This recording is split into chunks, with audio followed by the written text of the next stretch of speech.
Ladies and or gentlemen, welcome back or welcome to the channel. My name is Xeno, and this is going to be my pool plans for the upcoming Locke BT Plus cycle. I haven't done these videos before, and because I do not do informative content in the relations to like should you pools before you summons, because I'm just not particularly good at making that type of info content, that I figured this is the best way for me to tell people a vague impression of the characters and what I am doing with my resources on each BT Plus cycle. And it also just gives me an excuse to record another video, because if I don't force myself to record something, I'll end up just probably quitting or going on break again because I get bored. So before we quickly jump into it, we've finally reached over 300 subs on the channel, so thank you very much for that. I appreciate it. And for some reason, that LSA LD summons video popped off with like 500 plus views. I have no idea why. It made no sense. The video is garbage. I mean, it's just a summons video with 2 minutes of me talking about the banner before I actually summon. It's really weird. So, but I appreciate it. Thank you very much. I got a lot of subs out of that one, so I appreciate it. So we're going to discuss, and we're using the tomberrytroop.com timeline, and then we're going to use a couple other sites as well as I discuss some of these characters in Locke's BT cycle. But I'm going to give you my little quick impressions and opinions on a couple of these characters. Keep in mind, they're not fully researched. I haven't played them on the JP version of the game, anything like that. So this is just what I very little know about them. And for the most part, what you'll learn through these videos that I do on every BT Plus cycle going forward is if they're not favorite characters, I tend not to research much into them because I'm not going to pull them anyway, no matter how powerful they may or may not be. Because that's just who I am. I pull for, with the amount of resources in the roster I have now playing for 2 years, I just pull for favorites and nothing more. So that's how I prefer to play the game. So Locke drops today in like 4 hours time. Actually, this video is barely going to make it up before the banners actually drop. So Locke, new BT Plus cycle character. His banner, it's got Tifa's LD and she gets her C90. Ferris is there, she doesn't get her C90. The other banner that comes on this Transcendence cycle would be Furion BT Plus, and he's C90, Xande C90, and Yang doesn't get his C90 until later. So let's talk about the Transcendence banner. I am skipping this entire banner. I already have Furion's full kit, including BT. I have Ferris and her LD, even though the LD is not on this banner. I have Yang's EX. I don't have his LD, though it's not on the banner anyway. I have Xande's EX. Don't have his LD, but no interest. I have Tifa, of course. I've got a Blue Almond. Of course, I've had her since she LD originally debuted. I'm looking forward to this banner purely because Tifa gets her C90, which is pretty much... She doesn't get a rework. It's just her EX, so she gets stronger, but she's still pretty mid. Unfortunately, but unfortunately, depending on how you look at it, Garnet is now a thing, which you're going to hear in everyone's should you pull before you summon, every type of video thoughts and you're going to hear this for the next 5-6 months. Garnet's fucking ridiculously broken and busted, and if you haven't pulled it or didn't pull it, you've made a massive mistake. It's that simple. So, because she's the best unit in the game, hands down. Until current Shinryu. She will last until current Shinryu. But we're not here to discuss Garnet. But she's going to make a lot of favorites hit harder, hit better, and she's going to make my Tifa runs a lot better because she's just going to enchant and peril Tifa and give it more battery and regen and a 40% HP damage cap. And I'm going to invest in a ultimate weapon for Fists, which I will discuss maybe in another video of my plans for ultimate weapons overall. I've been tossing up the idea, so if you want to hear my overall thoughts of what I am personally doing with ultimate weapons, which ones I'm going to go 5 out of 5, which ones I'm going to go base, and which ones I'm going to skip, let me know in the comment section. I kind of want to do the video, but if no one's going to bother watching it, there's really no point me doing it. So I'm skipping because I have most of the characters on here. Locke is super powerful. He's fantastic. Regardless of whether Garnet came out or not prior to Locke, he was going to be, and still is, a very, very strong 1 million damage button character. He's very good. If you go for Locke, you'll be impressed. Now, if you chuck Locke next to Garnet, because you should be having Garnet first before Locke, he'll be even better. His million damage HP attack will do even more with a 40% HP cap up. Because unless I'm mistaken, Locke's BT effect doesn't have HP cap up. She's got some generic stats and some brave damage stuff. The only thing is his BT effect has the Barsh factor, where if the team drops below 50% HP, it automatically heals them back to 50%, and he also gives everyone like defense ignore. So it's a good effect, but it's got no like really big cap up like Garnet does, or like Yuna or Twins, Caius, blah blah blah. So that banner's a skip for me. I just greened a BT plus Garnet, and I did a Lightning as well, even though Lightning's kind of really awful.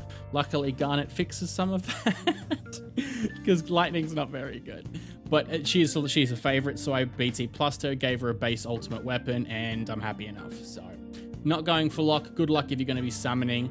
Tifa, she gets a little bit better. It's not worth summoning on for this banner for Tifa. Wait until she gets her BT plus and FR. She's really super, super powerful later down the line.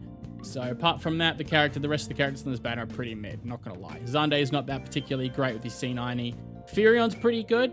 He was gonna be a decent niche Brave Gain 50% up unit like Ishtola's been. Unfortunately, Garnet's kind of just crept him a bit. And he has off-turn damage, but Garnet also has off-turn damage. So if you like Furion though, he'll be a decent BT+. But if you're low on resources, I wouldn't suggest unless he's a favorite. Edgar's Intersecting Wills, that's another skip banner for me. Edgar's interesting. I was looking up his kit before to see what it actually does, because no one's talking about Edgar at all, and it's only 2 banners away, and for good reason. He's going to be very skippable for the absolute overwhelming vast majority of the player base. He's not a particular favorite of many people. His kit's always been kind of all over the place. He does magic, range, and melee attacks in his kit, and his LD debuff, that is what kind of makes it all tick together to give him kind of like his gimmick, his niche. From his Royal Shock LD, which he has 4 uses, he has melee resist, range resist, and magic resist down on a framed debuff called Weak. So he gives a Imperil for melee, ranged, and magic in 1 framed debuff. That's kind of cool. But in the C90 era, unfortunately, it's really not going to be useful nearly at all, ever, sadly. And unfortunately, his calls don't even inflict that debuff either. His calls only inflict the Royal Pressure debuff, which is just like a 10% brave damage boost and some sap. Like, okay, I guess. If they at least inflicted his weak debuff, where he does all 3 imperils on the call abilities, he might be a little better. But for the most part, unfortunately, Edgar's not going to be particularly great. If you're going to summon for him, though, prove me wrong. Maybe he'll be decent. He's not going to be that decent. The prize of that banner, though, is Strago. Strago's C90 is super fucking strong. If you like your million button damage characters like Machina and Locke and Noel, Strago does more than 1 million damage with his EX. Consistently, and especially with characters like Garnet now with a 40% HP cap up readily available because a lot of people have Garnet as a friend. Ultima weapon, even a base Ultima weapon, for that 10% increase. Blue armor. I was watching videos before. This man's hitting 1.3 to 1.5 million damage AoE on his EX. Now you chuck maybe Lude next to him, the angel from Final Fantasy XII that we just got a few weeks back. Charge his EX up even more. Strago is going to be a very hard-hitting DPS magic unit. Very hard. His EX is a fucking nuke button. I have his full kit, and I have a staff ultimate weapon because I made one for Garnet. So I'm not going to blow his armor, but I'll sure as heck play around a couple of times with him just to see what he's like. So, but that's a full skip banner because I have Strago. Not interested in Locke BT.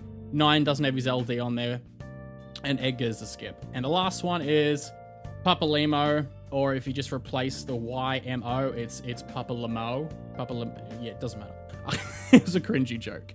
I'll be summoning tickets on this banner because I'll have 1,000 tickets. I'll be capped by then. I'm at 903, and I'm assuming in the next 2, I'll be capped at tickets. Now, I already have Renoa's full kit and LD. I already have Dark Knight Cecil LD as well. And I don't care for Locke's BT. Even if I got Locke's BT, I wouldn't go back and grab the LD because I'm just not interested. But I do like Papa Limo. I'm just going to call him Papa. I do like him. He's cool. He's got a lot of quote-unquote decision points. He's like LSA, where he does a lot of magic damage, but the difference is he has like a stacking mechanic. So his LD gives him like a 10-stack mechanic where every action taken, including the enemies, pushes the stack up by 1, and when it gets to 10 stacks, it gives his overhead buff a tick. And every time he does that, he has like an instant turn, massive damage button that he can press, and so he can just chain those together consecutively, and you can stack it up to two stacks. So that way he can just do like big massive damage back to back to back to back, click the LD, get another stack, back to back to back. He's a fairly good fun magic DPS. LSA does a lot of magic DPS. Strago is going to do a lot of magic DPS. Garnet now, because she's available, does a lot of magic DPS. So I see a lot of people skipping him, but I like 14, and I think his kit looks kind of cool as the Black Mage, so I'm going to throw tickets. Also because I need to summon on something, otherwise I'm skipping too many fucking characters. Because I got too many resources, I need to spend them somewhere. So that's pretty much my plans for this cycle. Skip Locke, skip Edgar, and I'm going to use tickets on Papa Limo. And I might even blue his armor, to be fair, because I think I should have enough ingots by the time his event comes around. I'll have 2 ingots, and I think I'll use some tokens to convert into the Lufenia armor tokens to convert into an ingot, because I have like 1,000. So they're my plans for Locke's cycle. I'll try and make these videos shorter as the time goes on, but yeah, that's pretty much it. I'll do these every BT plus cycle just to get my thoughts out and to give myself something to do for an hour or two. Otherwise, like I said at the start, I think I'll just get bored. If I'm not summoning much and I'm not posting many run videos, I'll just get bored making videos, and then I'll probably quit again. And I don't really want to quit again because I like making videos and chatting to people. It keeps me busy for a couple hours when I do it. So yeah, let me know what you think. Let me know what your plans are for this Locke BT Plus cycle. Are you still going to be summoning for Locke after Garnet? Do you have the resources to do so? What are your plans for these 3 banners? And yeah, that's pretty much it. Hope you guys enjoyed the video nonetheless. Hope you guys are having a fan-freaking-tastic day as always. Remember to follow me over on Twitter at TXB_gaming to keep up to date with everything in between videos. And join the Discord so I can chat to you there. And I'll catch you guys on the next one. So thank you very much for watching. And as always, my name is Xeno. And you guys take care now.